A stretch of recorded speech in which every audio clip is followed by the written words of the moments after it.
السلام علیکم ورحمۃ اللہ وبرکاتہ۔ الحمد للہ وکفا وسلام علی عبادہ الذین اصطفیٰ، اما بعد۔ اعوذ باللہ من الشیطان الرجیم، بسم اللہ الرحمن الرحیم۔ من عمل صالحا من ذکر او انثی وهو مؤمن فلنحیینہ حیاۃ طیبہ وَلَنَجْزِيَنَّهُمْ أَجْرَهُمْ بِأَحْسَنِ مَا كَانُوا يَعْمَلُونَ۔ صدق اللہ العظیم۔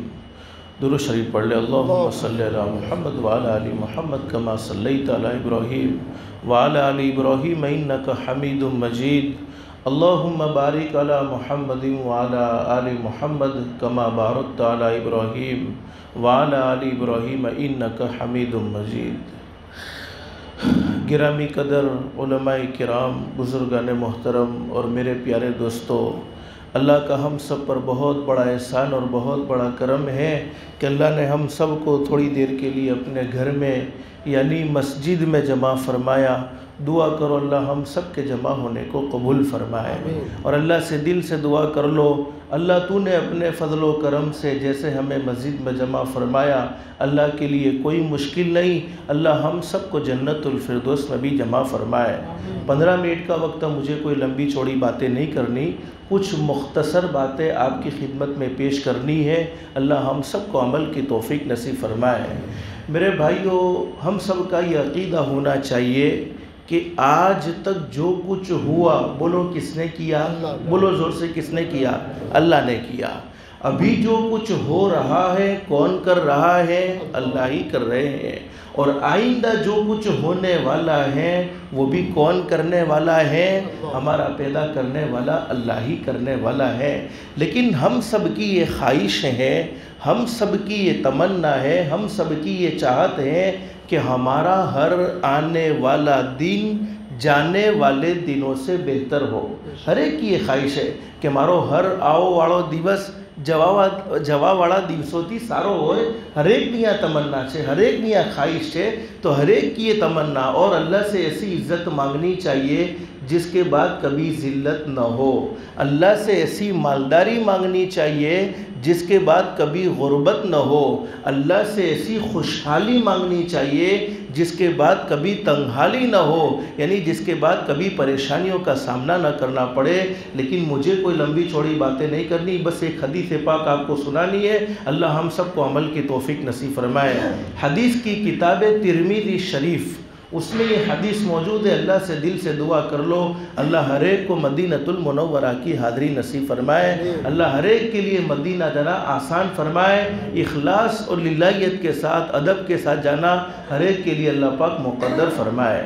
حدیث شریف میں موجود ہے، مدینۃ المنورہ میں ایک صحابی سخت بیمار، اور ایسی بیماری کہ پورا بدن لکڑی کی طرح سوکھ چکا ہے، کھڑے ہونے کی طاقت نہیں ہے، چلنے کی طاقت نہیں ہے، بیٹھنے کی طاقت نہیں ہے۔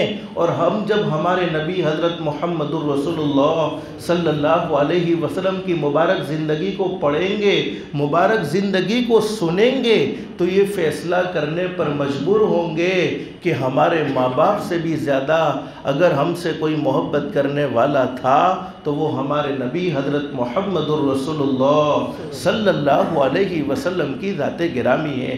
حدیث شریف میں موجود ہے، حضرت اقدس نبی کریم صلی اللہ علیہ وسلم وہ بیمار صحابی کی خیر خیریت کو معلوم کرنے کے لیے، بیمار صحابی کا حال پوچھنے کے لیے تشریف لائے۔ اور ترمذی شریف میں حدیث موجود ہے، حدیث کے بیان کرنے والے حضرت ابو ہریرہ رضی اللہ تعالیٰ عنہ فرماتے ہیں، نبی کریم صلی اللہ علیہ وسلم نے ارشاد فرمایا، جب میرا کوئی امتی کسی بیمار کی عیادت کے لیے، یعنی بیمار کی خیر خیریت کو معلوم کرنے کے لیے، جب ہمارا کوئی رشتہ دار بیمار ہو جائے، کوئی پڑوسی بیمار ہو جائے، کوئی مسجد کا ساتھی بیمار ہو جائے، تو ضرور اس کا حال معلوم کر لیا کرو۔ اس لیے کہ حدیث شریف میں فرمایا نبی کریم صلی اللہ علیہ وسلم نے، جب میرا کوئی امتی کسی بیمار کی عیادت کے لیے یا اپنے مسلمان بھائی کی ملاقات کے لیے، ہماری ملاقاتیں معمولی ملاقات نہیں ہے، حدیث شریف میں فرمایا نبی کریم صلی اللہ علیہ وسلم نے، جب میرا کوئی امتی کسی بیمار کی عیادت کے لیے یا اپنے نئے مسلمان بھائی کی ملاقات کے لیے نکلتا ہے، اللہ رب العالمین اس کے پیچھے ایک فرشتہ لگا دیتے ہیں، اور فرشتے اللہ کی معصوم جماعت جن کا کوئی گناہ نہیں، اور وہ فرشتہ پکار پکار کر کہتا ہے تم کتنے بابرکت ہو، تمہارا چلنا کتنا بابرکت ہے، یقیناً تم نے اپنا ٹھکانہ جنت میں بنا لیا۔ اور ہمارے نبی حضرت محمد الرسول اللہ صلی اللہ علیہ وسلم کی باتیں غلط نہیں ہو سکتی، ہم سب کا یہ عقیدہ ہے، اس لیے کہ قرآن کریم کے 27ویں پارے میں اللہ فرماتے ہیں وَمَا يَنْطِقُ عَنِ الْهَوَىٰ إِنْ هُوَ إِلَّا وَحْيٌ يُوحَىٰ۔ اللہ فرماتے میرے محبوب کبھی اپنی مرضی سے بولتے نہیں تھے، میرے محبوب کبھی اپنی مرضی سے بات نہیں کرتے تھے، بلکہ میرے محبوب جو بھی بولتے تھے زبان محبوب دو عالم صلی اللہ علیہ وسلم کی ہوا کرتی تھی، کلام تو خود رب العالمین کا ہوتا تھا۔ اب ہمارے نبی وہ بیمار صحابی کی خیر خیریت کو معلوم کرنے کے لیے تشریف لائے۔ ہمارے نبی نے بیمار صحابی سے پوچھا جن کا پورا بدن لکڑی کی طرح سوکھ چکا ہے، پوچھا اللہ کے بندے بیماری کے دن ہے، بیماری کے دنوں میں تم اللہ سے دعا کیا مانگتے ہو؟ اور ہم سب کو یہ معلوم ہونا چاہیے بیماری کے دنوں میں اللہ پاک دعاؤں کو قبول فرماتے ہیں۔ جب بھی کوئی پریشانی آ جائے، جب بھی زندگی میں کوئی دکھ آ جائے، اس وقت ہم اللہ کو پکارتے ہیں تو اللہ پاک ہماری پکار کو ضرور سنتا ہے۔ اور یہ میں اپنی مرضی سے نہیں کہتا، اللہ کا قرآن کہتا ہے ادعونی استجب لکم۔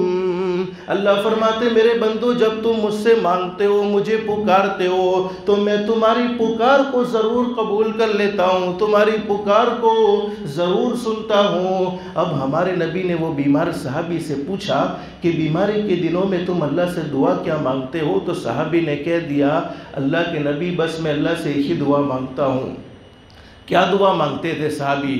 فرمایا اللہ کے نبی بس میں اللہ سے ہی دعا مانگتا ہوں الہ العالمین یہ دنیا کی زندگی شارٹ زندگی ہے، بولو بے شک ختم ہو جائے گی، اور ہم نے دیکھا دنیا ختم ہو رہی ہے۔ اور یہ کورونا وائرس کے زمانے میں کوئی معمولی کھانسی میں دنیا سے چلا گیا، کوئی معمولی بخار میں دنیا سے چلا گیا، کوئی معمولی سردی میں دنیا سے چلا گیا۔ ہم نے اپنی زندگی میں بگڑتے ہوئے حالات دیکھے ہیں، پریشانیوں کا سامنا کیا ہے، اس کے باوجود مسلمانوں کا حال یہ ہے کہ ہم فجر کی نماز میں کسی مسلمان کے محلے سے گزر جائیں تو یہ فیصلہ بڑا مشکل معلوم ہوتا ہے کہ ہم کسی مسلمان کے محلے سے گزرے ہیں یا کسی غیر کے محلے سے گزرے ہیں۔ آج دنیا کی مختصر سی زندگی میں ہر کوئی آدمی اپنی زبان سے کہتا ہے میں پریشان ہوں، کوئی کہتا ہے مجھے اپنے کاروبار کی تنگی نے پریشان کیا، کوئی کہتا ہے مجھے اپنے رشتہ داروں نے پریشان کیا، کوئی کہتا ہے مجھے اپنے پڑوسیوں نے پریشان کیا، لیکن حقیقت یہ ہے کسی کو کسی نے پریشان نہیں کیا۔ علماء جانتے ہیں، اللہ قرآن کریم میں فرماتے ہیں من اعرض عن ذکری فإن له معیشۃ ضنکا ونحشرہ یوم القیامۃ اعمیٰ۔ اور قرآن کریم کے ایک مقام پر اللہ فرماتے ہیں ما اصابکم من مصیبہ فبما کسبت ایدیکم وَيَعْفُو عَنْ كَثِيرٍ۔ اسی لیے بہت اچھی بات بیان فرمائی ہے تیرے اعمال سے ہے تیرا پریشان ہونا، ورنہ مشکل نہیں، مشکل کا آسان ہونا۔ اللہ کے لیے کیا مشکل ہے؟ وہ تو کن فیکن کا مالک ہے، ایک سیکنڈ میں بگڑے ہوئے حالات کو درست کر سکتا ہے، زندگیوں میں خوشیاں بھر سکتا ہے، زندگیوں کی الجھنوں کو اللہ پاک ایک سیکنڈ میں ختم کر سکتے ہیں۔ لیکن فرمایا تیرے اعمال سے ہے تیرا پریشان ہونا، ورنہ مشکل نہیں، مشکل کا آسان ہونا۔ پورے عالم پہ حکومت ہو تیری اے مسلم، پورے عالم پہ حکومت ہو تیری اے مسلم، تو سمجھ جائے اگر اپنا مسلمان ہونا۔ ہم اپنے مسلمان ہونے کو بھول چکے ہیں کہ مسلمان کی زندگی کیسی ہونی چاہیے تھی، مسلمان کے اخلاق کیسے ہونے چاہیے تھے، مسلمان کا اپنے ماں باپ کے ساتھ کیا سلوک ہونا چاہیے تھا، مسلمان کا اپنے رشتہ داروں کے ساتھ، مسلمان کا اپنے پڑوسیوں کے ساتھ کیا سلوک ہونا چاہیے تھا، مسلمان کا قرآن کریم سے کیسا مضبوط تعلق ہونا چاہیے تھا۔ ہم اپنے مسلمان ہونے کو بھولے ہیں، جس کے نتیجے میں ہم نے پریشانیوں کا سامنا کیا ہے۔ اب صحابی نے کہہ دیا اللہ کے نبی میں اللہ سے ایک ہی دعا مانگتا ہوں، الہ العالمین یہ دنیا کی زندگی تو ختم ہو جائے گی اور ہر ایک کو یہ دنیا چھوڑ کر جانا ہے، اسی لیے بہت اچھی بات کہی ہے، انسان سنبھل جا اب بھی تو، اللہ کی نافرمانی کرتے ہوئے سنبھل جا، اپنی آنکھوں سے غلط دیکھتے ہوئے سنبھل جا، کانوں سے غلط سنتے ہوئے سنبھل جا، زبان سے کسی کی برائی کرتے ہوئے، زبان سے کسی پر الزام لگاتے ہوئے، ارے زبان سے نفرتیں پھیلاتے ہوئے سنبھل جا، انسان سنبھل جا اب بھی تو، فجر کی نماز کو چھوڑتے ہوئے سنبھل جا، حرام کمائی کرتے ہوئے سنبھل جا، دھوکہ دیتے ہوئے، جھوٹ بولتے ہوئے سنبھل جا، انسان سنبھل جا اب بھی تو، مٹی میں ایک دن جانا ہے، تیرے بڑے بھی چلے گئے اور تیرا بھی نمبر آنا ہے، ہر ایک کو باری باری یہ دنیا چھوڑ دینی ہوگی، اور قرآن کریم میں اللہ رب العالمین فرماتے ہیں کل من علیہا فان ویبقى وجہ ربک ذو الجلال والاکرام فبأي آلاء ربكما تكذبان، اللہ فرماتے دنیا میں پیدا ہونے والی ہر چیز کو فنا ہو جانا ہے، ہر چیز کو ختم ہو جانا ہے، بولو باقی رہنے والی ذات کس کی ہے؟ ایک اللہ ہی کی ہے۔ اب صحابی نے کہہ دیا اللہ کے نبی میں اللہ سے دعا مانگتا ہوں، اے اللہ یہ دنیا کی زندگی تو ختم ہو جائے گی، جب دنیا کی زندگی ختم ہو جائے گی تو بیماری ختم ہو جائے گی، دنیا کی زندگی ختم ہو جائے گی تو پریشانی ختم ہو جائے گی، الہ العالمین یہ دنیا کی مختصر سی زندگی میں جتنی تکلیفیں تو مجھے دینا چاہتا ہے دے دے، جتنی آزمائشوں میں تو مجھے مبتلا کرنا چاہتا ہے کر لے، لیکن آخرت کی تکلیف سے تو مجھے بچا لینا۔ اب صحابی کا یہ ایمان ہے، صحابی کا یہ عقیدہ ہے کہ آخرت کی تکلیف کے مقابلے میں دنیا کی کوئی تکلیف نہیں، آخرت کی راحت کے مقابلے میں دنیا کی کوئی راحت نہیں، لیکن علماء جانتے حدیث شریف میں موجود ہے، صحابی کی اس دعا کو سن کر ہمارے نبی حضرت محمد الرسول اللہ کہو صلی اللہ علیہ وسلم نے ناراضگی کا اظہار فرمایا، اور ہمارے نبی نے فرمایا اللہ کے بندے ایسی دعا مانگتے ہو، ارے ایسا اللہ سے سوال کرتے ہو، ایسی دعا مانگتے ہو، اس لیے کہ تم دنیا کی تکلیف کو برداشت کر سکتے؟ بولو نہیں ہم کر سکتے ہیں، نہ ہم تھوڑی سی گرمی کو برداشت کر سکتے ہیں، نہ تھوڑی سی سردی کو برداشت کر سکتے ہیں، نہ زندگی میں کوئی اور دکھ آ جائے، کوئی اور پریشانی آ جائے ہم نہیں برداشت کر سکتے، تو جب ہم دنیا کی تکلیف کو برداشت نہیں کر سکتے تو بولو آخرت کی تکلیف برداشت ہوگی؟ نہیں ہوگی۔ تو ہمارے نبی نے فرمایا اللہ کے بندے ایسی دعا نہ مانگو، اس لیے کہ نہ تم دنیا کی تکلیف کو برداشت کر سکتے ہو، نہ آخرت کی تکلیف کو برداشت کر سکتے ہو۔ اب ہمارے نبی نے ایک دعا بتلائی ہے، بس وہ دعا میں آپ کو بتلانا چاہتا ہوں، اس کے بعد ہماری بات ختم انشاءاللہ۔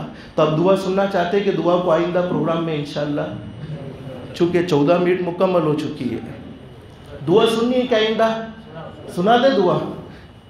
نیدا صاحب 5 منٹ بدرتے سے وہاں تو نہیں نے، بس آپ دعا پوری کری نا انشاءاللہ، بات پوری کری دے سو انشاءاللہ، اگر تھاکی گیا ہو تو آئندہ پروگرام میں انشاءاللہ چاہتے ہیں اللہ ہم سب کو شوق نصیب فرمائے، چونکہ زندگی کی گھڑیاں تو گزرنے والی ہیں، اللہ پاک ہماری زندگی کی ہر سیکنڈ کو قیمتی بنائے۔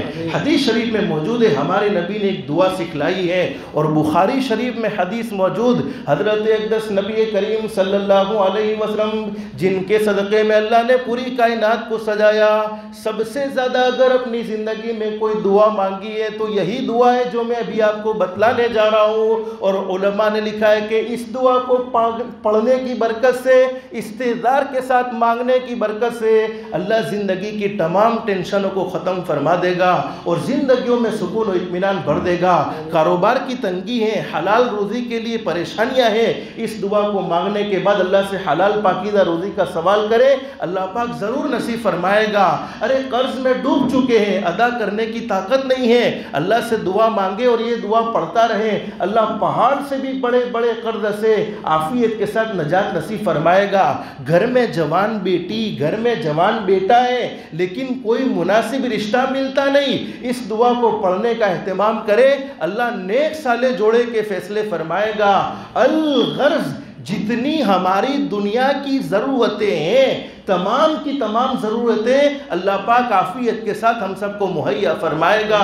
اور ہم سب کا یہ عقیدہ ہونا چاہیے حاکم کی حکومت میں وہ طاقت نہیں جو طاقت اللہ پاک نے دعاؤں میں رکھی ہے، ڈاکٹروں کی دوائیوں میں وہ اثر نہیں جو اثر اللہ پاک نے دعاؤں میں رکھا ہے، طبیبوں کی اور حکیموں کی حکمت میں وہ پاور نہیں جو پاور اللہ پاک نے دعاؤں میں رکھا ہے۔ اور حدیث شریف میں فرمایا نبی کریم صلی اللہ علیہ وسلم نے دعا مومن کے لیے ہتھیار ہے، یعنی طاقتور چیز ہے، دین کا ستون ہے اور آسمان و زمین کا نور ہے۔ اب ہمارے نبی نے ایک دعا بتلائی، وہ دعا میں آپ کو بتلانا چاہتا ہوں، اللہ ہم سب کو استحضار کے ساتھ مانگنے کی توفیق نصیب فرمائے۔ لیکن میرا خیال یہ ہے اکثر مجمع کو یہ دعا یاد ہوگی، صرف سنت سمجھ کر پڑھنے کا اہتمام کرنا ہے، مانگنے کا اہتمام کرنا ہے۔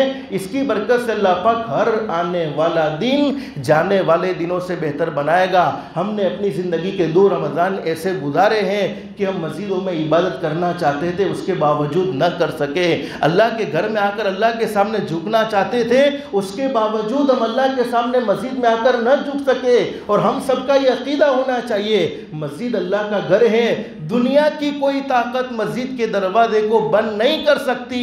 مسجدوں کے دروازوں کو بند کرنے والا ہے تو بولو کون ہے؟ وہی ہمارا پیدا کرنے والا اللہ ہے۔ لیکن اس دعا کو استحضار کے ساتھ مانگنے کی برکت سے اللہ پاک عافیت کے ساتھ ہمیں رمضان کا مہینہ بھی مقدر فرمائے گا۔ وہ دعا قرآن کریم کے دوسرے پارے میں موجود ہے۔ کیا فرمایا؟ ربنا آتنا فی الدنیا، اکثر کو یاد ہوگی، یاد ہو تو ساتھ میں پڑھ لو، ربنا آتنا فی الدنیا حسنہ حسنۃ وفی الآخرۃ حسنہ حسنۃ وقنا عذاب النار۔ اب دعا کا ترجمہ سن لیجئے، ہمارے نبی نے کیسی پیاری دعا مانگی ہے الہ العالمین، اور آپ نے دوران طواف بھی کئیوں کو یہ دعا مانگتے ہوئے سنا ہوگا۔ فرمایا اے اللہ تو میری دنیا بہتر سے بہتر بنا دے۔ بولو جس کی دنیا خود اللہ بہتر بنائے اس کی دنیا کو کوئی اجاڑ سکتا ہے؟ اس کی دکان پر کوئی جادو کر سکتا ہے؟ اس کے گھر میں کبھی جنات آ سکتا ہے؟ اس کی حفاظت کون کرنے والا ہے؟ بولو کوئی جادو جنات کا کوئی پرابلم نہیں ہوتا۔ قرآن کریم میں اللہ فرماتے من اعرض عن ذکری فإن له معیشۃ ضنکا۔ اللہ فرماتے میرے بندو جب تم مجھے ناراض کرتے ہو، اپنی منمانی زندگی گزارتے ہو، تو نتیجہ یہ ہوتا ہے کہ میں تمہاری زندگیوں سے سکون و اطمینان کو چھین لیتا ہوں۔ تو جب اللہ خود سکون دینے کا فیصلہ کر لے تو بولو دنیا کی کوئی طاقت سکون کو چھین سکتی ہے؟ تو سب سے پہلے دنیا کی زندگی ہے، اس لیے ہمارے نبی نے دنیا کی بھلائی مانگی کہ اللہ تو میری دنیا بہتر سے بہتر بنا دے۔